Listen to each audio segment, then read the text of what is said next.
De Alto Cedro voy para Marcané, llego a Cueto voy para Mayarí. C'est un photographe cubain qui voyageait beaucoup. Oui, entre La Havane, Madrid, Paris, New York. Alors c'est effectivement dans le cadre du mois de la photo à Paris qui va s'achever d'ici une semaine.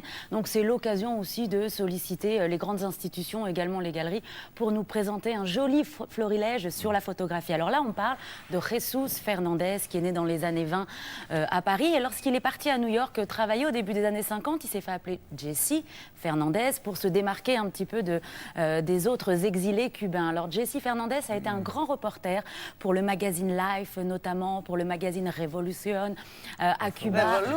Revolution à Cuba, lorsque Fidel Castro est arrivé au pouvoir. Mais lui, ce qui l'intéressait, c'était vraiment le monde de l'art et de la littérature. Donc il a énormément voyagé dans le monde et vous allez voir, dans cette expo, il y a énormément de très grandes personnalités qui sont passées devant son objectif. Des photos inédites de gens qu'on connaît, de gens qui ne sont plus là, et vous allez voir, ce sont des photos en noir et blanc, qui se déroulaient plutôt dans les années 50, 60. Donc je vous propose de partir à la Maison de l'Amérique latine à Paris pour découvrir le travail de Jesse Fernandez. Guajira para el recuerdo.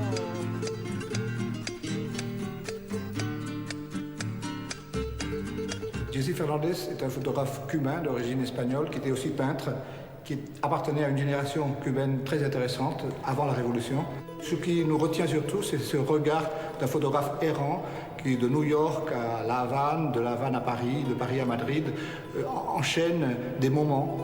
C'est un photographe d'instant, c'est un photographe de portrait. C'est quelqu'un qui a vécu aussi bien le moment où Fangio, le coureur automobile, allait être séquestré par la guérilla, que des moments où la guérilla est triomphante et où il accompagne Fidel Castro dans les campagnes politiques. Le point de vue de Jesse Fernandez, c'est un point de vue artistique. Je pense qu'il n'y a pas une intention de chronique sociale ou politique. Jesse Fernandez, comme il était lui-même peintre, a rencontré la plupart des grands artistes de son époque. Il y avait Dali, il y avait Miro qui le surprend devant une toile presque blanche, en fait une photo très impressionnante. Il y a aussi Marcel Duchamp dans son atelier de New York, encombré de plein d'objets. Il avait l'œil pour capter les lieux de la création. Le jazz intéressait beaucoup à l'époque les peintres, les écrivains. Lui, c'est le jazz plutôt à New York. C'est Miles Davis, c'est Max Roach et d'autres gens dont il écoute des concerts. Jesse Fernandez a rencontré pratiquement tout le monde.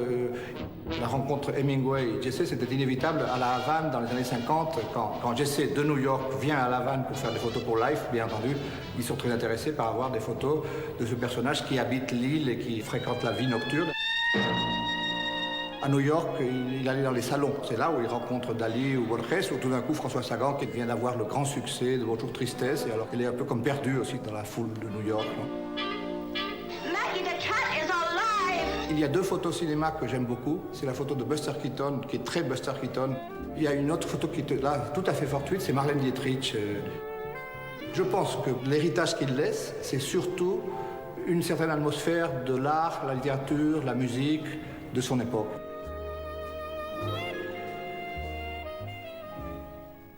Voilà, vous pouvez découvrir l'œuvre de ce Oui, photographe-là. Jesse Fernandez, voilà. En même temps que d'autres, hein, c'est le mois de la photo, là. Exactement, donc le mois de la photo, donc je vous le disais, s'arrête dans une semaine, mais cette exposition, vous pouvez continuer à aller la voir jusqu'au 28 février 2013. Vraiment un artiste à découvrir avec donc ces photos étonnantes de ces grandes personnalités, des photos qu'on ne connaissait pas. C'est à la Maison de l'Amérique latine à Paris. Je l'ai dit, Fred.